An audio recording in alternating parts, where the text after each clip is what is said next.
dia em que se completa o primeiro mês dos atos golpistas, dos atos de vandalismo que nós observamos na Praça dos Três Poderes, em Brasília, naquela fatídica tarde de domingo, em que a sede dos três poderes, judiciário, legislativo e executivo do país, foram atacadas, depredadas, vandalizadas por algumas poucas milhares de pessoas que estavam na capital federal naquele domingo, protestando contra o resultado das urnas, contra as instituições democráticas brasileiras, contra a democracia. E claro, passado um mês, ainda perguntas precisam ser respondidas, as investigações seguem caminhando. O Rafael Procópio, por isso, está conosco na abertura dos Bastidores do Poder, direto de Brasília.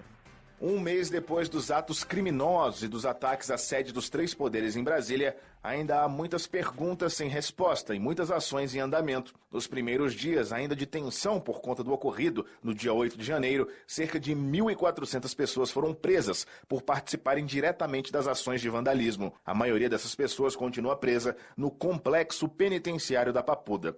No mesmo período, a segurança pública do Distrito Federal passou por intervenção federal. O governador Ibanez Rocha foi afastado e investigações apontaram para a participação ou omissão de agentes públicos no episódio. No âmbito local, os deputados da Câmara Legislativa criaram uma CPI para apurar as responsabilidades. Somente um dos 24 deputados não assinou o requerimento e não o fez por uma questão burocrática, já que estava licenciado do cargo. A presidência da comissão ficou com um dos líderes da oposição, o distrital Chico Vigilante, do PT, que afirmou que membros da inteligência da Polícia Civil do Distrito Federal serão convocados e que é preciso prestar esclarecimentos à população. Essa CPI tem que mostrar para a sociedade quem foram os responsáveis por aquela baderna que aconteceu no Distrito Federal, aqueles atos criminosos, quem financiou, por que financiou e o que queriam efetivamente naquele dia 12 e naquele dia 8, que é importante a gente lembrar que só teve o dia 8 porque teve o precedente, que foi o dia 12. As investigações durante o período de intervenção culminaram com a prisão do ex-ministro e ex-secretário Anderson Torres, que segue preso e em operações da Polícia Federal sobre financiadores e incentivadores dos atos. A principal delas é a Lesa Pátria, com 5 fases até o momento. Até agora são 17 mandados de prisão preventiva cumpridos, 3 de prisão temporária e 37 mandados de busca e apreensão somente nesse âmbito de investigação. A última fase prendeu 4 policiais militares da capital do país, incluindo um major, um coronel e um capitão. Os envolvidos nos atos serão responsabilizados também no âmbito financeiro. A Advocacia Geral da União pediu à Justiça Federal do Distrito Federal que o bloqueio cautelar de bens de presos por depredar os prédios da Praça dos Três Poderes seja elevado como parte da compensação financeira dos atos. Com isso, os recursos devem sair dos atuais 18 milhões e meio de reais para 20 milhões e meio. Segundo a AGU, o acréscimo leva em consideração a estimativa atualizada de prejuízos sofridos pela Câmara dos Deputados, que elevou o cálculo de danos para quase 4 milhões de reais.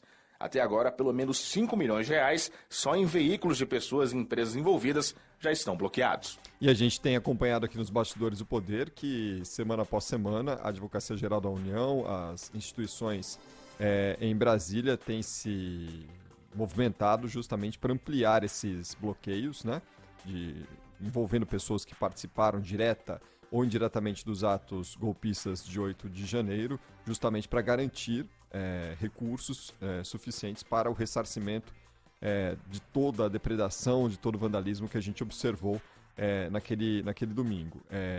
Movimentações também que a gente observa pós toda aquela confusão para punição dos envolvidos, né, judicialmente. Também há movimentos para que aquele dia não seja esquecido com criação de memoriais.